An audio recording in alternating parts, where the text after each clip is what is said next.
7:33. Lo dicho, el doctor Patricio Gijón Larco nos acompaña para hablar sobre una denuncia muy grave que él hizo respecto a las intenciones del CNE a propósito del nombramiento de otro funcionario correísta. Comienza la entrevista con él, Yolanda Torres desde Quito. Así es, nos acompaña el abogado Patricio Gijón, qué gusto tenerlo con nosotros. Él es director de la Fundación Esfidal y Orquesta Sinfónica Juvenil, fue concejal de Quito en 2 oportunidades, consejero provincial de Pichincha, diputado, actualmente conduce el programa Poder Ciudadano en Tele y Radio Sucesos. Doctor Gijón, una pregunta al grano. Si yo, Yolanda Torres, voy a cambiar un cheque con una cédula a otra persona, o me voy al counter de un aeropuerto, ¿puedo terminar presa? Hoy tenemos un precandidato, Andrés Arauz, presenta cédula y papeleta de votación ajenos y no lo rechazan de primera. Se está evaluando todavía aceptar la inscripción del binomio. ¿Esto configura un delito?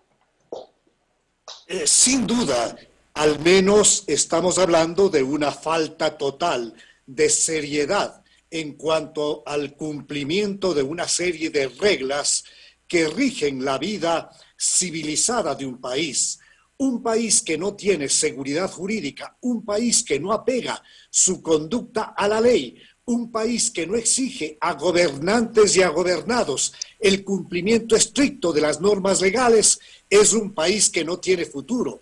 Y realmente deja mucho que desear lo ocurrido al interior del Consejo Nacional Electoral cuando se permite, cuando se deja pasar una serie de incorrecciones, cuando en definitiva la Constitución, la ley y los reglamentos por ellos mismos dictados son papel mojado a la hora de aplicarlos. Es por eso que el Ecuador no tiene realmente mayor credibilidad en el Consejo Nacional Electoral, dicho de manera más precisa, en una mayoría constituida por Atamaín, Cabrera y Acero. El Consejo Nacional Electoral ha venido adoptando decisiones que dan claramente las espaldas al marco constitucional, al marco legal, al marco reglamentario. Esto es francamente inaceptable. Doctor, el panorama es realmente aciago, ¿no? Ahora tenemos a los beneméritos candidatos asambleístas con grillete, prisión preventiva, procesos penales en curso. En el lapso hasta las elecciones, ¿puede iniciarse algún tipo de demanda o denuncia contra el CNE? Y no sé qué opina usted, aunque esto implique atrasar las elecciones. Sin duda, el problema tiene que ver con una situación de carácter legal que al momento rige en el Ecuador cuando las propias autoridades del CNE pues tenían necesidad y prisa de adoptar algún tipo de medidas para luego cobijarse de determinados elementos de orden legal que les permite a ellos convertirse en la más alta autoridad en periodo electoral. Ahora, precisamente que las elecciones han sido convocadas, pues el Consejo Nacional Electoral tiene condiciones legales excepcionales. Pero no sé si me respondió mi pregunta. O sea, ¿se puede hacer algún tipo de demanda desde la ciudadanía o desde, no sé, desde los jurisconsultos, grandes jurisconsultos de nuestro país, para evitar que se den ese tipo de irregularidades de aquí a que tengamos las elecciones? O sea, nosotros no podemos tener este nivel de candidatos para la presidencia y para la asamblea a futuro. Sí, se puede y se debe ante el Tribunal Contencioso Electoral. Por ejemplo, ¿quién lo puede hacer? ¿Quién? La inscripción de los candidatos del binomio compuesto por Arauz y Rabascal en franca contradicción con normas jurídicas expresas, pues necesariamente van a tener que ser dirimidas en términos legales por el Tribunal Contencioso Electoral. Eso es lo que cabe en este momento. Finalmente, en 2017 nadie investigó el famoso apagón en el CNE, causa de un posible fraude electoral. Dicen que inclusive Eduardo Manga, secretario de Administración, lo manifestó en un audio. Dejar estas brechas abiertas, estos funestos precedentes, son una consecuencia para que hoy exista ese total descaro frente a las nuevas, a los nuevos candidatos que pretenden inscribirse para las elecciones. Sin duda, yo creo que aquí una de las autoridades que tiene sin duda la respetabilidad y goza de la confianza nacional, me refiero al Contralor General del Estado, el doctor Pablo Celi, pues planteó en tiempo oportuno la necesidad de hacer una revisión integral a los sistemas, precisamente a todos los sistemas informáticos que en el pasado habían ocasionado una serie de problemas en el Ecuador. Yo siempre he hablado de que el Correato no es cierto que tiene al momento un voto duro. Lo que sí tiene es un disco duro al interior del Consejo Nacional Electoral, con apagones incluidos, y lamentablemente todos estos procesos de carácter técnico, todo esto que tiene que ver con el manejo de computadoras no ha merecido una auditoría integral a efecto de recuperar la confianza en el manejo al interior del Consejo Nacional Electoral. Efectivamente. Vamos con Carlos Vera, que tiene otras inquietudes para usted. Gracias, Yolanda. Doctor Patricio Gijón, buenos días. Qué gusto verlo a los tiempos. Mire, es un gusto. Ayer reprodujimos una parte del video que motivó esta invitación el fin de semana y quiero recordarlo porque ahí usted se refiere a un hecho puntual del cual quiero hablar en detalle. Tengo en mis manos el oficio número CNE PRE-2020-135M, mediante el cual la presidenta de ese organismo, Diana Atamaint, pide y dispone que se proceda con el trámite administrativo correspondiente para la designación del ingeniero Robert Joshua Grijalva Arias como director nacional de infraestructura tecnológica y comunicaciones electorales. ¿Cuál es el problema con ese nombramiento? Bueno, la verdad de los hechos es que mi denuncia fue publicada el 5 de junio del 2020. Esto luego mereció una viralización a nivel de redes. Efectivamente, mediante oficio, cuyo número lo había referido en aquel video, la presidenta del CNE, Diana Atamaín, pidió se inicie un trámite administrativo para la designación del indicado ciudadano Robert Joshua Grijalva Arias como director nacional de infraestructura tecnológica y comunicaciones electorales del CNE. Este individuo tiene una directa relación, es un activista del sector del Correato.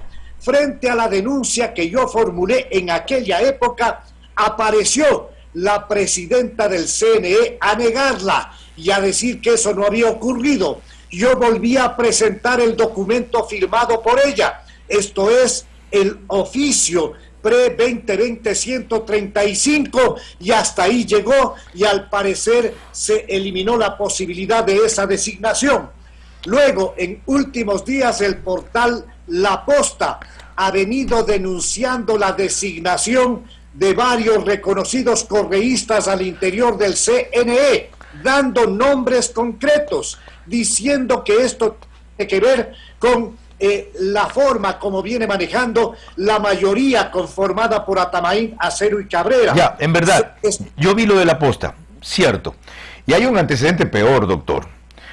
Luis Loyo Logronis, no sé si es Logroño o Brunis, Luis Loyo Brunis, era un tipo con un prontuario de 28 casos en la función judicial. Atamaín se sacó el cuerpo diciendo que lo recomendó Acero, en verdad lo recomendó la señora Acero. Resulta que la esposa de Luis Loyo había trabajado como asesora del asambleísta Acero. Finalmente, el tipo terminó en la cárcel 1 año, pero lo grave es que se probó en la Comisión de Fiscalización que en el tiempo que estuvo, así lo recogió un rato Juan Sebastián Guarderas, un artículo denominado El mafioso solitario en el comercio, en el tiempo que estuvo, obligaba a cambiar actas, presionaba por favorecer a los jefes. Esto sobre las elecciones del 2019 y resultados en Manabí. Yolanda le pregunta, estamos en la indefensión frente a esta cuestión. Las denuncias se acumulan, las evidencias están allí y nada se mueve. En el TC está el caso, como usted dijo, de Arauz. Sabe que van a ir 500 correístas a reclamar. Y los que están a favor de que se descalifique, no porque sea correísta, sino porque es ilegal, ese binomio, se quedan en las redes sociales. ¿Qué hacemos frente a esto que vemos venir y no se logra cambiar? Yo creo que solamente el poder ciudadano a través de una movilización gigantesca puede cambiar el curso de la historia. Aquí lo único que estamos exigiendo al Tribunal Contencioso Electoral es que dicte una resolución concreta con apego a la Constitución y a la ley y a los reglamentos que estos mismos fueron los que diseñaron al interior del Consejo Nacional Electoral y que ahora están dando las espaldas. Fueron estos los que establecieron este tipo de requisitos como la presentación para la aceptación de una precandidatura de manera personal, personalísima, pero luego se dice que se da más bien paso a la participación que en materia electoral y en democracia debe ser algo prioritario. Si esa es la salida. Sí, pero en el marco de la ley. Si esa es la salida. Sí, pero cumpliendo con la ley. Si esa es la salida, ¿por qué no convoca el poder ciudadano a una movilización como la que usted sugiere en Quito, afuera del TC, pacífica, ya, para que se vea que hay gente que también está a favor de que procedan como usted dice, no porque es correísta, por lo que la ley dice, como la ley dice? Yo reseñaba hace pocos instantes que acaba de renunciar Gabriela Tacle Vaca, y es por las presiones que tuvo esta señora para sacar el informe como lo han sacado de Arauz en ese CNE. No lo dice así, habla de discrepancias con las directrices que recibe, pero yo averigüé que fue así. Pero si el otro sector, como usted sugiere, no se moviliza, parece que solo por los 500 personas que movilizó el correísmo al CNE la semana pasada, tienen apoyo, los demás no. Definitivamente, si es que la ciudadanía no se moviliza, esto va a quedar así nomás. Además de eso, yo quiero anotar que el presidente del Tribunal Contencioso Electoral ya adelantó criterio cuando estableció que no era aplicable el reglamento dictado por el CNE, cuando incluso hablaba de una inconstitucionalidad, cuando todos sabemos que ese tipo de inconstitucionalidades debe ser dictada por la Corte Constitucional, por el Tribunal Constitucional, no por un juez. Okay. Entonces, el presidente del Tribunal Contencioso Electoral se ha puesto en una clara contradicción y está él estableciendo un camino de prevaricato. El artículo 268 del Código Orgánico Integral Penal establece que los jueces o árbitros o los miembros de la carrera judicial, o los árbitros en derecho que fallen contra ley expresa en perjuicio de una de las partes, cometen prevaricato y ellos tienen y serán sancionados con pena privativa de libertad de 3 a 5 años. Está claro. Entonces aquí no es que estamos viviendo en la ley de la selva, ni mucho menos. Aquí debe recuperarse el Estado de Derecho. Ok, ahora, doctor, dejemos lo jurídico por un rato y vamos a lo político. ¿Saben cuál es el argumento que dan para alentar esa posición de la mayoría en el CNE? Miren, señores, ganemos de a la izquierda en las urnas. Aprovechemos que van divididos, Yacu por un lado y Arauz por otro lado. ¿De qué sirve descalificarlos si primero se va a armar una convulsión en el país? Le dan caldo de cultivo a Correa para que haga lo que no pudo en octubre, levantar al Ecuador, como si Correa tuviera ese poder de paso. No levanta un carajo. ¿Ya? Cuando hubo su juzgamiento en la corte fueron 12 personas de Quito afuera. Pero ese es el un argumento. Y el otro argumento, si ganamos la presidencia, los otros que vayan a ganar, eliminando a Arauz, vamos a tener un presidente deslegitimado. Esto no tiene realmente sentido. Esto solamente es parte de la campaña interesada para que este tipo de gentuza participe en las elecciones próximas. Lo que deslegitima cualquier tipo de participación es precisamente el que ésta se haga sobre la base de pisotear las normas legales, lo que no da ningún espacio de legitimidad a la participación es que verdaderos delincuentes intenten ser candidatos. Lo que definitivamente el país ve con asco es este tipo de justificaciones que no llevan a nada. Lo que debe existir es finalmente el retorno a un sistema civilizado, democrático, de cumplimiento con lo que se establece en el marco regulatorio, esto es, en el marco constitucional, legal y reglamentario. Gracias. De tal forma que todo lo demás solamente son justificativos que no tienen ningún sentido. Muy amable. Un gusto, como le decía, escuchar los tiempos, por lo menos en este programa, doctor Patricio Gijón Larco. Lo he oído en Platinum FM, que es la FM Radio Quito, que transmite acá en Guayaquil, y en algunas ocasiones con Diego Quento. Gracias por acompañarnos. Buenos días. Son las 7:49.